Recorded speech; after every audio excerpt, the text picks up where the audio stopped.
It's Friday, May 13th, and this is now on HNN. Well, we're working to move as quickly as possible. Under pressure to act, the White House now says it will address the baby formula shortage. HPD says the wrong suspect was arrested after a security guard dies following a water bottle attack. And we've got more on what the Marcos return to power means for the Philippines. All of those promise to bring back the glory of the past, even if that past is, whitewashed already. These stories, plus with skyrocketing airfares, we're looking at ways for you to save on your summer vacation. That's coming up on This Is Now.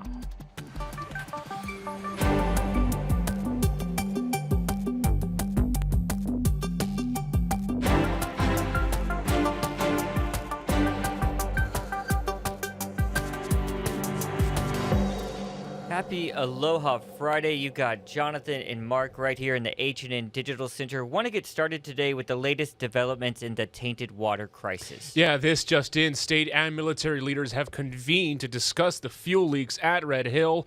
That is today's Talker Story.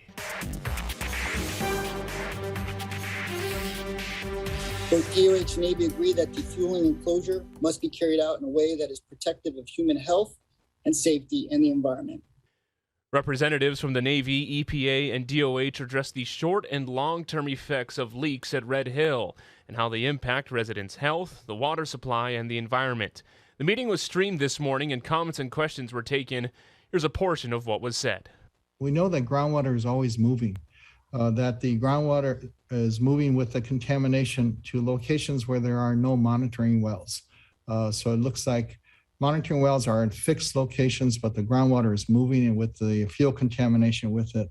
And I think this kind of validates our concern. I would suggest the Department of Health and EPA really look at the releases coming out of the VADOS zone, the unsaturated zone, from below the tanks to above the water table. That there are 72 documented releases, maybe 180,000 gallons in the past. And that looks like it's starting to really move.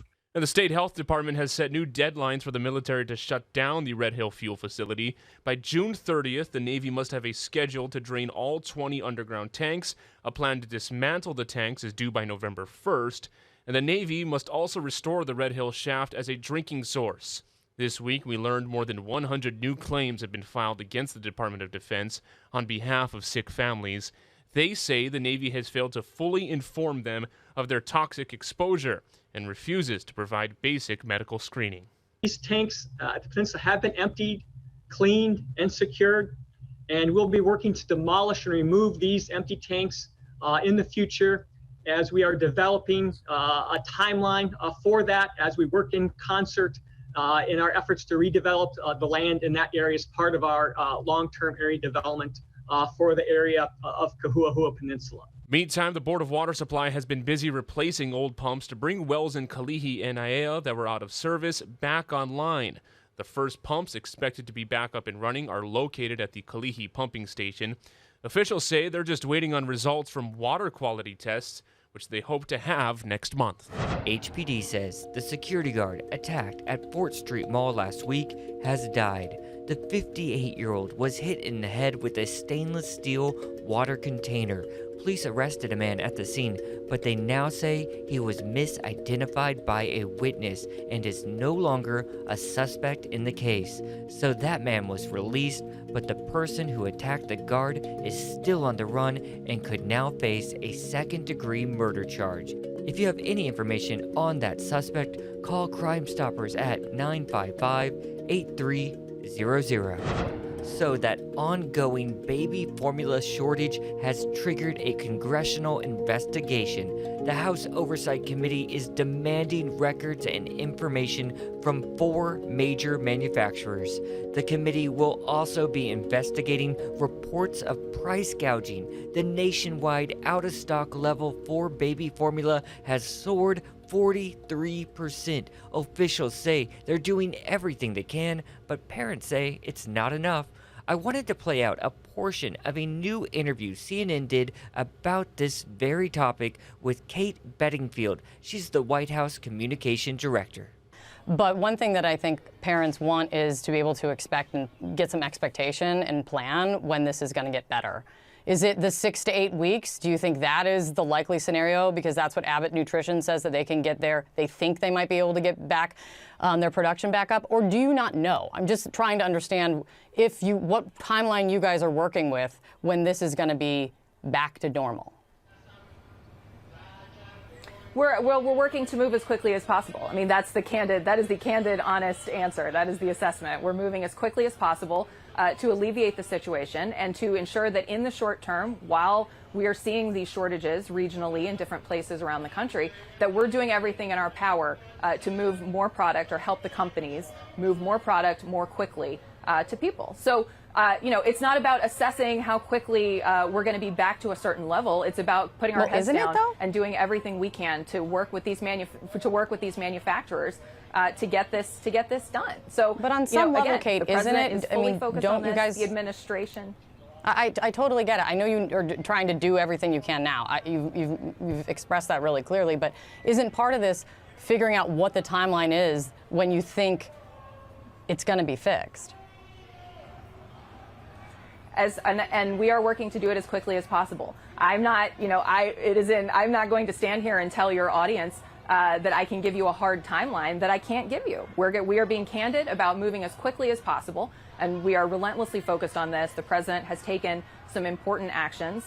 He's encouraging states, I should say. He's also really urging states to make these adjustments to WIC. Some of the states have, some haven't. He's really calling on them to do this because, as I say, we know this is one of the most impactful things that we can do to help streamline so that, for example, the companies are making, one size shape of container rather than multiple sizes and shapes. That helps them streamline and get more product out the door, and it helps people be able to show up at the store and buy whatever is in front of them rather than having to adhere to restrictions about what their WIC dollars can purchase. So, we are taking every step available to us. We are moving as quickly as possible, and the president is extremely focused on this.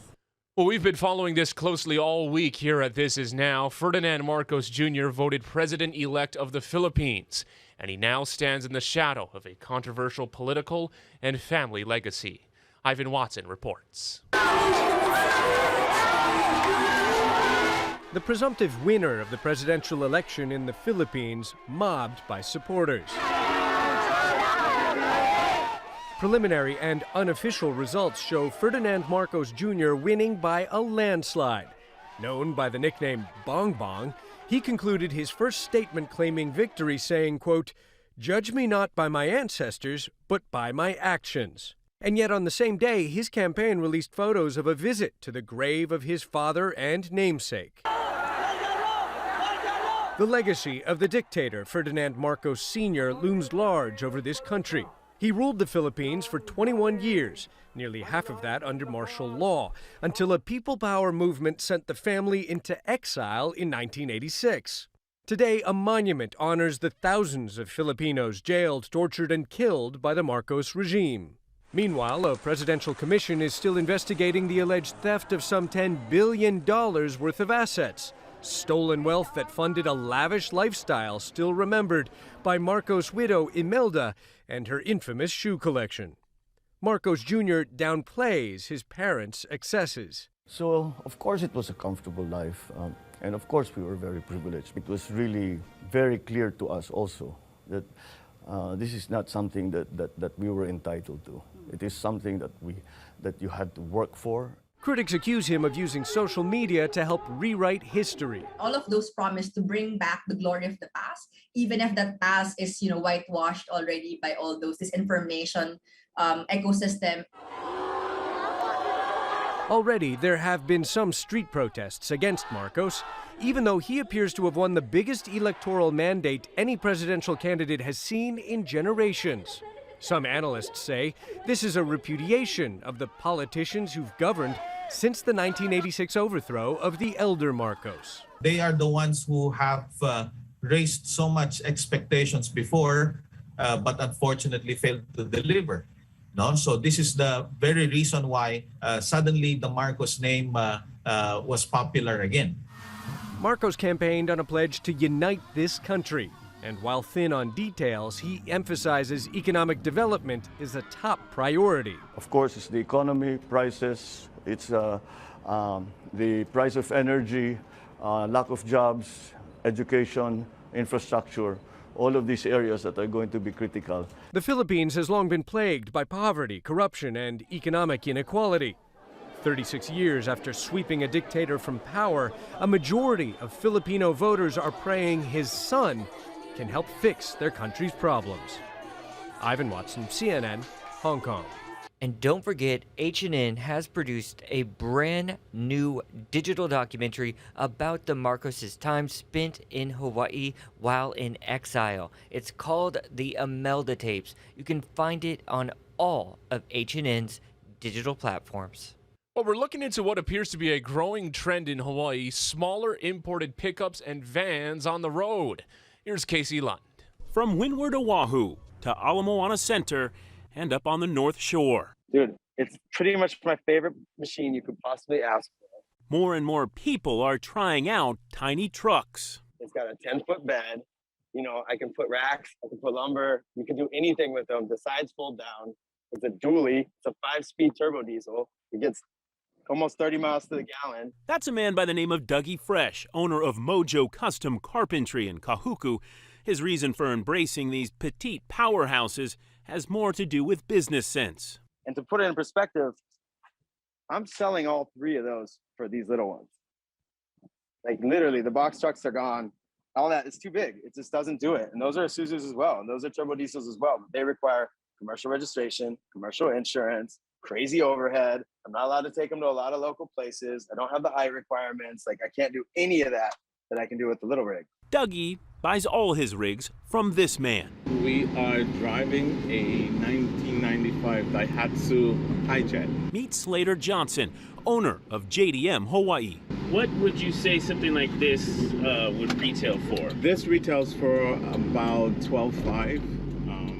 It's a little bit of a unique piece. Originally located on Pu'uhale and Nimitz Highway, business has been so good for Robinson and JDM Hawaii, they had to expand to a larger lot on North King Street. They really do come in all colors, shapes, and sizes, from something pretty standard like this Honda Acti to a Mitsubishi with, you guessed it, a VW Bug upgrade kit. Subarus, the Hijets, those are popular, but perhaps the most interesting vehicle on JDM's King Street lot, this Barbie edition Suzuki Carry. The Barbie.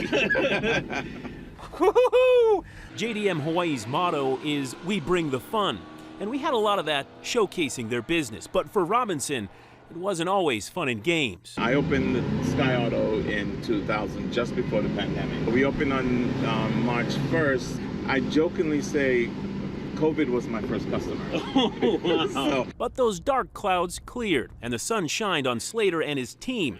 Sure, some of it might be a trend, a shift in what people need from a vehicle. But if you ask customers like Dougie Fresh, it's more than that. It seemed like it was going to be quite difficult, but Slater actually, like JDM walks you through it. They walked us through the whole process. So it's actually like a pretty easy transition. So if you're in the market, all you need to do is get used to driving in the wrong seat. Stop at the lights. Yep. What's going on? Reporting in Kalihi, I'm Casey Lund. Hawaii News Now. You think Casey had fun doing that? Oh, it looks like it was a lot of fun. Kind of a different fit, in those types of cars there, in those vehicles. I feel like his knees were in the dashboard a little bit. But the upgrade kits were awesome. Yeah, really, I like the really. VW one, and I'm a tiny car driver. I actually really appreciate only having to go to the gas station like once every month and a half. 5 weeks, yeah. Yeah, it's about right. I drive so little, though. So. Really cool to see. Not sure, though, if they will overtake the Toyota Tacomas that we see in Hawaii. There's a lot of those out there. But with that Barbie upgrade kit, the Tacomas could rock it. You'd be riding in style. But the power windows, we got to work on that. Oh, yeah. I bet some of them have power windows. All right, guys, let's talk about something else that's really trending out there. The price of airfare. Some reports up as much as 18%. So I checked out some flights this morning, some popular routes from H&L. This is Las Vegas. This is taken from Orbitz for June 10th through June 14th. Nearly $730 there. Let's move over to San Francisco. Again, June 10th through June 14th, $600. I saw that for as low as $300, a little under $300 in the pandemic time. With a layover, too. Yeah, right? It's not even nonstop. Till LAX, $700. Yikes. And get this one, Mark. To JFK, New York, $1,126. Just an odyssey to travel around the country right now. Yeah, well, there's some ways you can save money too. Let's run through some of the ones I found. These are from Scott's Cheap Flights. So, in general, Tuesdays, Wednesdays, and Saturdays are the cheapest days to travel. Friday and Sunday are usually the most expensive. These aren't always the cheapest days to book flights, despite what people say. There's a lot of rumors about that. With the return of international travel. Now, I have not heard of this before. On foreign airlines, it can sometimes be cheaper to book using the foreign version of the website in foreign currency. I think that's a great tip. It's not foolproof, though. Sometimes there's really not that much savings, so it's not worth the effort. And I'm a huge fan of Google Flights. If you don't use it, check it out. It allows you to put in a bunch of different options, including, let's say you want to go to San Francisco, like we were talking about. You could choose Oakland, San Francisco, and San Jose as your destinations, and you get to see all those options all at once. Other cool sites, I really like Skiplag, so check them out. You just got to shop around, right? Yeah, got to keep looking, too. Stay on it. Yep, hopefully they'll go down a little bit. Yeah. All right, want to take you live outside to somewhere I'd like to go. Check that out. That's Evergreen, Colorado. Looking gorgeous there. Stunning. Yeah. Wonder what our weather's going to look like. Probably not as chilly as there. Here's Guy Hoggy.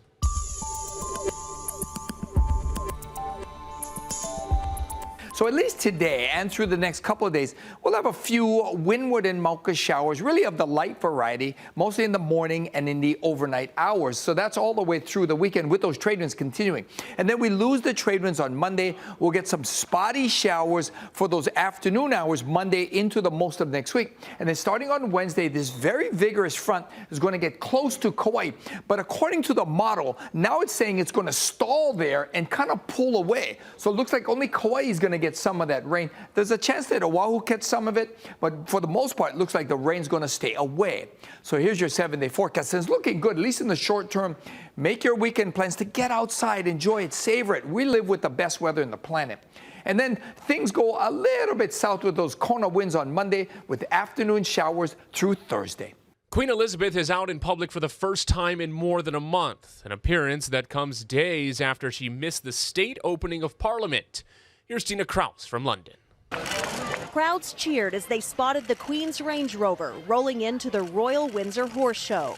The Queen loves horses, but with her fragile health, few expected to see her. The 96-year-old's smiling face stole the show as her horse took the top prize. The monarch used a cane to make her way into the royal box to enjoy the annual event. The horse parade kicks off the official Platinum Jubilee celebration, marking the Queen's 70 years on the throne. This is the Jubilee pudding. Another sweet surprise came Friday, the announcement of the Jubilee's winning dessert, or platinum pudding as the Brits call it. Gemma Melvin says her 7-layer lemon and Swiss roll amaretti trifle is a tribute to her family and her majesty. My gran taught me to bake. My nan's signature dish was a trifle, and the Queen had lemon posset at her wedding, so we put it all together like that. Gemma beat out 5,000 other amateur bakers in the nationwide competition to celebrate the Queen's reign.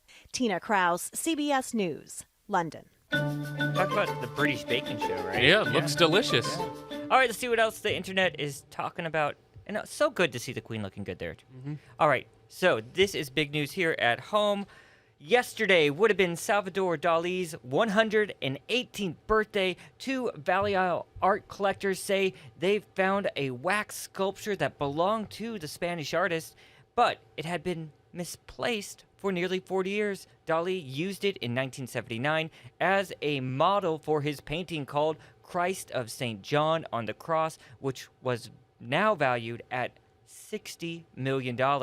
The Lahaina Gallery owners say the wax model they acquired is from a private collector and could be worth up to $20 million, according to them. Misplaced for 40 years. I always wonder about these art stories where they're lost pieces. And how does something so valuable just all of a sudden end up in the back of a closet or a warehouse? I know, but cool find. Yeah, really, really I neat. I heard some rumors it might go on public display. So Very, very cool.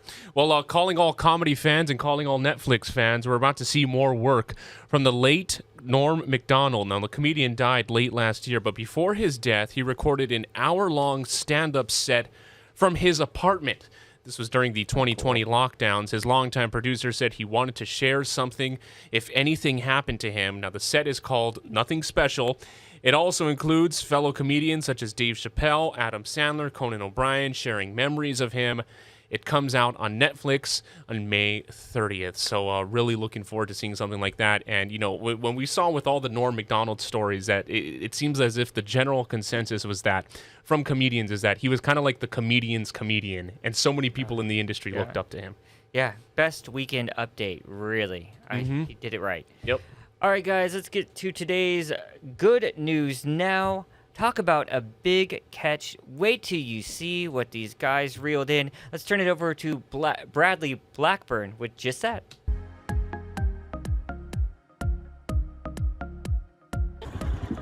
Fishermen on Asia's mighty Mekong River were just looking for their catch of the day, but they hauled in this, a 13-foot endangered stingray weighing nearly 400 pounds. The massive ray had swallowed a smaller fish that took the bait. As luck would have it, marine biologists from the University of Nevada were on an expedition nearby. We were able to get the stingray into a nice spot of the river, get the hook out, we placed it on a tarp, and then push it out into the river. Fish biologist Zeb Hogan says colossal catches like this are almost never reported, so it's a rare and remarkable discovery. This catch was significant because it confirms the existence of these big fish in this stretch of river. This is a very remote stretch of river. It's not well studied. It's incredibly important for fisheries and biodiversity. Bye-bye. Giant freshwater stingrays are believed to be the world's largest stingray species, and this one seemed happy to be set free. As you can see, she's kind of hanging out on the surface of the river here. It's amazing to be able to see her swimming around in her natural habitat. Ready to join other unknown giants lurking below the surface. Bradley Blackburn, CBS News, New York. Whoa. The wonders of the natural world. Just cool. incredible. 400 pounds. And glad to see that they, released it back into its natural habitat. Definitely. More animal news to get to. What a story from the San Diego Zoo. Now, this is Situni, a giraffe born at the zoo with a disorder that caused her legs to bend the wrong way. Now, doctors stepped in with a solution. Now, this was really comprehensive, created custom leg braces, and after 40 days and corrective surgery, the giraffe's legs have been repaired, and just really amazing to see as we're seeing images right now of the procedure and the extensive work needed to make this happen. And that's the cute stuff right there. Mhm. Just those first steps. Come on, you can't beat that. That's the way you want your Aloha Friday to go. Yep. Getting that adorable video right and come on. Emotional roller coaster. Yeah. You imagine when the giraffe was born, what's going to be having to get done here, but hey, there have been so many advancements in the medical field to make something like this happen. All right, guys, that is what we're going to leave you with on this Aloha Friday. Mark's back first at 4 on KHNL. Don't forget, we are podcasting here all the time at Hawaii News Now. All you have to do to listen to our podcast, go anywhere you find your podcast, search Hawaii News Now. You'll get a whole list of options, and I have to say, they're pretty good. You guys have a great weekend. Again, Mark back first at 4 on KHNL. Have a good one. Ahui ho.